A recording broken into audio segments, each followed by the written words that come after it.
Bon, aujourd'hui je vais faire une trousse, mais vous verrez que c'est surtout un prétexte pour revoir une technique que je n'ai pas utilisée depuis longtemps. Pour fabriquer cette trousse, je vais me servir d'un cuir de vachette souple en tannage minéral. Mais vous verrez plus tard que ce n'est pas le seul cuir que je vais utiliser. Après avoir tracé le soufflet, je viens tracer le devant de la trousse et le dos. Comme vous pouvez le remarquer sur le patron, j'ai bouché un des trous, car au début je pensais avoir besoin d'un seul point de fermeture, mais finalement ce sera mieux avec deux. Et ensuite je passe à la découpe des éléments que je viens de tracer. Et donc, la particularité de cette trousse, c'est que je vais faire un montage avec ce que l'on appelle un passepoil. Pour l'exemple, ça ressemble à ça, et techniquement parlant, c'est une bande de tissu repliée sur elle-même et rembourrée avec un cordon. Bon, pour ma trousse, vous vous en douterez, ça sera une bande de cuir et un lacet rond en cuir également.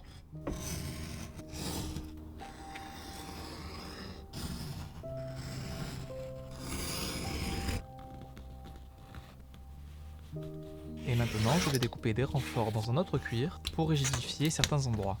Là, il s'agit de rigidifier un petit peu la partie avant de la trousse. Et avec ces petits repères que j'ai fait dans mon patron, je vais pouvoir tracer et découper un renfort pour le rabat. Pour ces éléments, c'est du cuir de chèvre en tannage végétal, qui est semi-rigide et donc c'est parfait pour ce genre d'utilisation.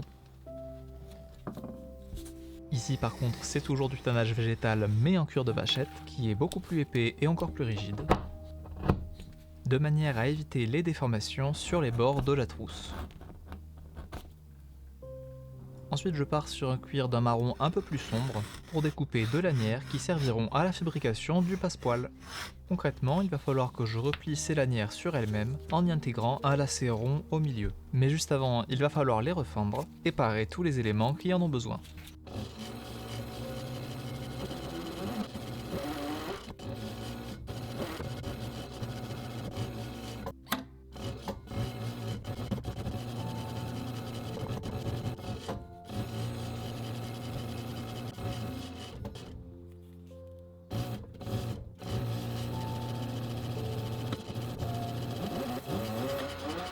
Voilà, a priori j'ai tous mes éléments qui sont prêts et je vais pouvoir débuter l'assemblage de ma trousse. En commençant par installer mes petits renforts sur le soufflet.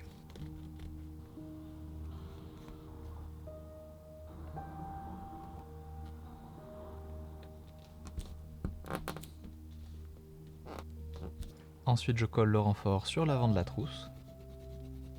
J'avais mis un peu trop de colle de ce côté, donc j'utilise le surplus pour en mettre sur mon renfort.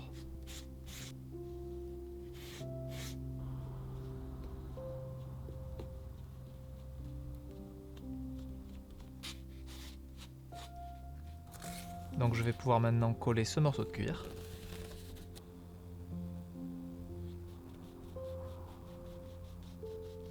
Et une fois que la colle a à nouveau séché, je peux faire mon rembord.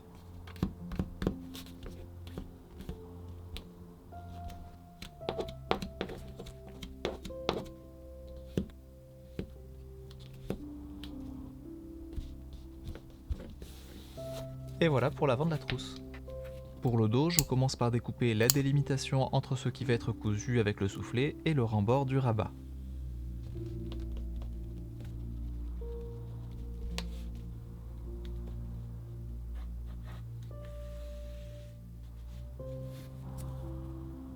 Et donc, comme tout à l'heure pour l'avant et les soufflets, je colle mon morceau de cuir en tannage végétal et je peux faire mon rembord.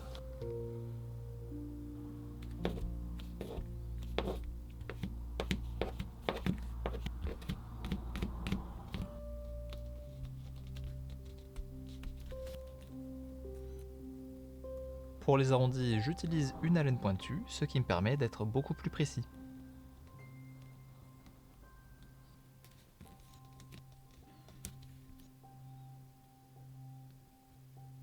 Ensuite, je vais un petit peu marteler ces arrondis pour les aplatir.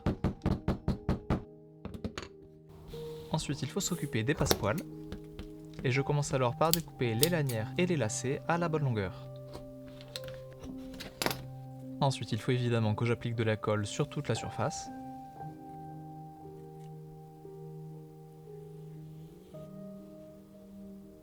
Une fois que tout a séché, j'installe mon lacet au milieu et je replie ma bande de cuir sur elle-même.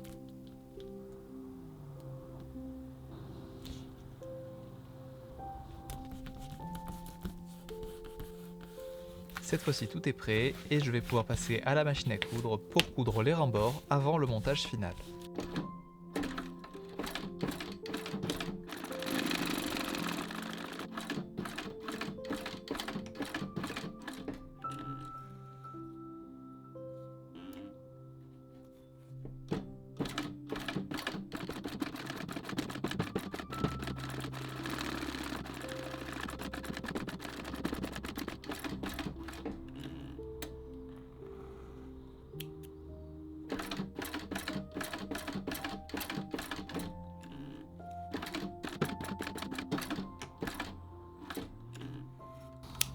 Ensuite, j'arrête les fils au brûle-fil.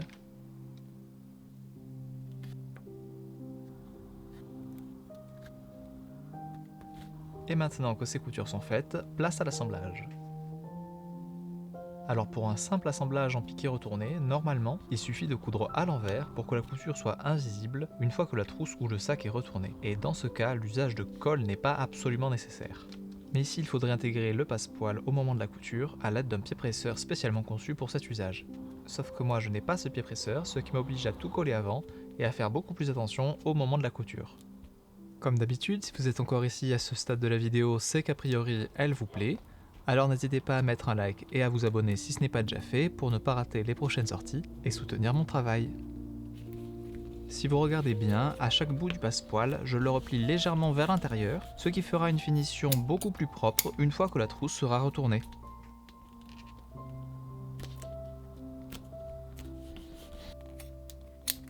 Juste avant de finir le collage, je dois apposer ma marque qui apparaîtra sur le bord de la trousse. J'aurais pu le faire plus tôt, mais disons que là c'était vraiment le dernier moment.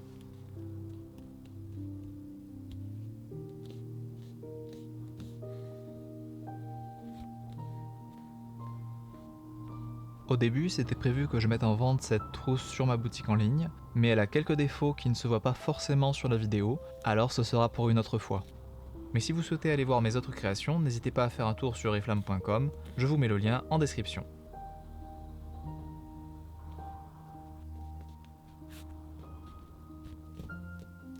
Voilà, une fois que la colle contact a bien séché, je peux assembler l'avant et l'arrière de la trousse avec le soufflet avant de faire la couture finale.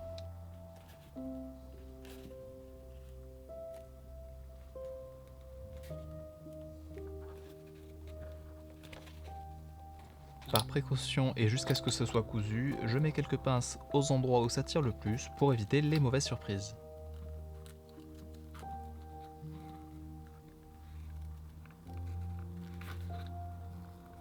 Allez, c'est enfin parti pour la couture.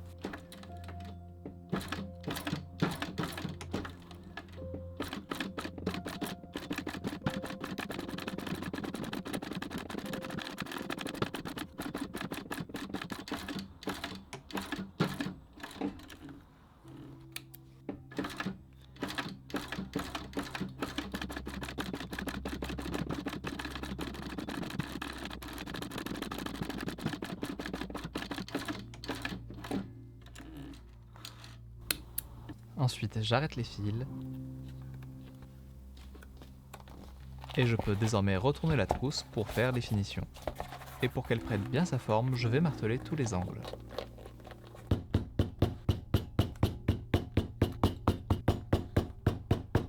Ensuite, je vais percer les trous pour les tops aimantés. Si vous ne connaissez pas le principe des tops aimantés, en gros c'est un élément qui a la même fonction qu'une pression, sauf qu'à la place d'une fermeture mécanique avec un petit ressort, ici on aura une fermeture magnétique qui ne s'usera quasiment jamais. Et comme vous pouvez le voir, ça se sertit à la presse comme un bouton pression.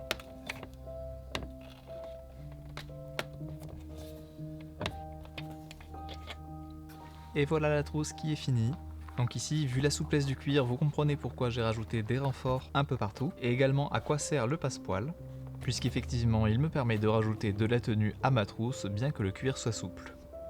Alors pour une trousse, c'est pas le plus utile, et ici ça a plus une fonction esthétique, mais c'était un style de montage que je n'avais pas fait depuis un moment, et ça pourra me servir pour des projets plus ambitieux à l'avenir. N'hésitez pas à me laisser un petit commentaire en dessous de la vidéo pour me dire ce que vous pensez de cette trousse. J'espère que la vidéo vous a plu et si vous trouvez que les trousses ne sont pas toujours pratiques, je vous invite à me retrouver tout de suite dans cette autre vidéo.